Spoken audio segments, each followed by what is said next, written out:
In this video, we will go over the different products we mainly use and some of their properties and how they are to be sprayed. This is the primer we use. It's called BIN by Zinsser. It is a shellac primer using methyl hydrate as the solvent. Methyl hydrate is a type of alcohol.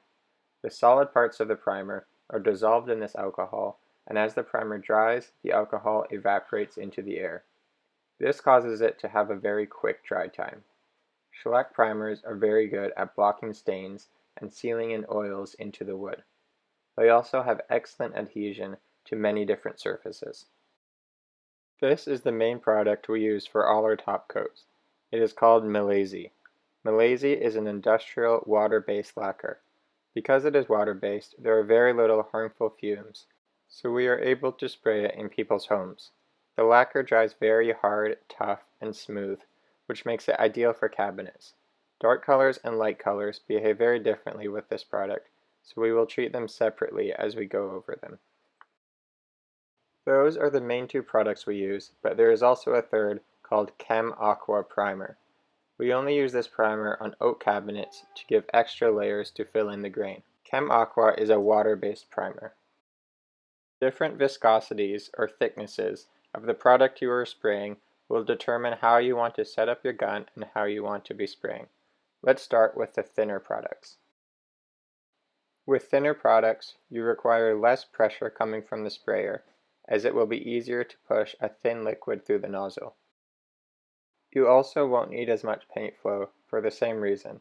Paint flow, if you remember, is controlled by the bottom knob on the gun, so this can be turned down.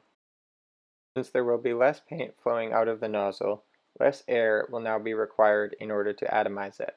The top knob on the gun can be turned down as well.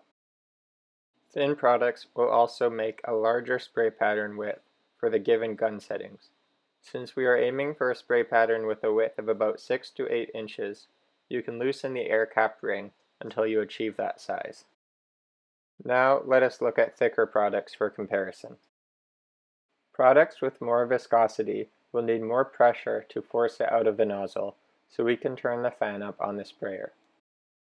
With the fan up, we can also turn the flow up almost all the way. This will help us get enough coat thickness down without having to move our hand super slowly. Since there is now more paint coming out of the gun, we will need a lot more air to properly atomize it. The air knob can be turned up almost, if not all the way.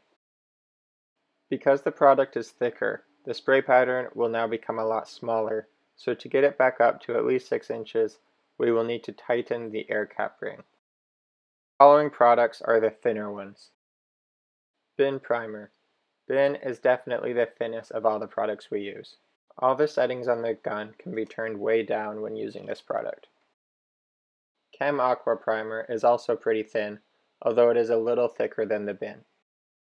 And finally, dark Milasi colors, such as black, gray, blue, or brown, tend to be quite thin due to the extra pigment in the product.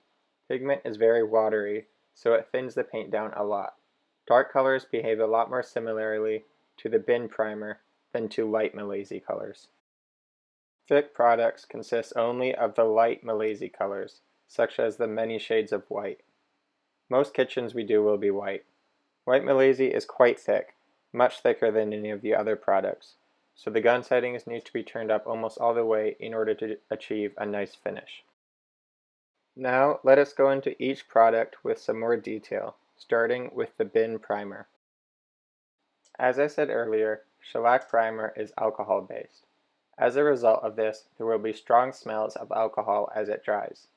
Be sure to wear your mask whenever working with shellac and keep the rest of the house completely sealed off from your workspace. Because it is not water-based, this primer cannot be cleaned with water. Water and the primer will repel each other, kind of like oil and water. When cleaning shellac, we use pure methyl hydrate, which is the alcohol it is based on. As mentioned earlier, BIN is very thin, thinner than any of our other products. It will flow out and spray very easily, so keeping it under control by lowering the gun settings is a bigger problem than trying to keep it adequately atomized. In the last video, I said that to get a nice finish, you need to spray the paint thick enough that the individual droplets flow together. Bin is the one exception to this rule. Shellac primer will actually adhere better if you spray it very thin and will have a nicer finish. If you spray it as thick as any other product, rather than flowing together, it will create a bumpy, wavy, orange peel finish, and it'll stay that way since it dries so fast.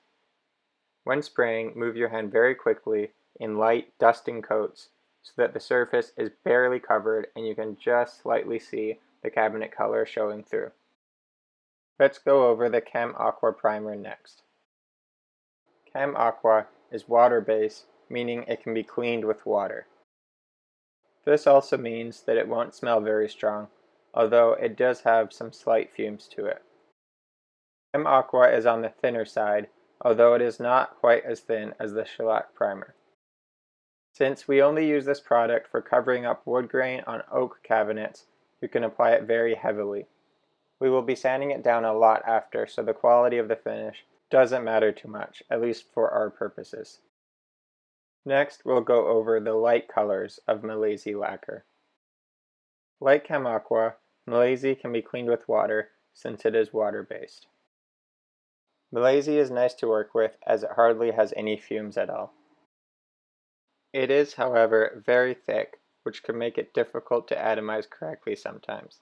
The fan speed on the machine will need to be turned up more than with any other product, and the paint flow and airflow settings will need to be turned up more as well, sometimes even all the way.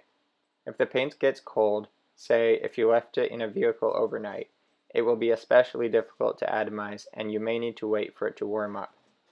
If you don't achieve enough atomization, the resulting finish will be very poor. Malize is meant to be applied quite thick, or it won't flow together correctly. Make sure you have enough overlap and move slower to compensate for its slower flow due to the viscosity.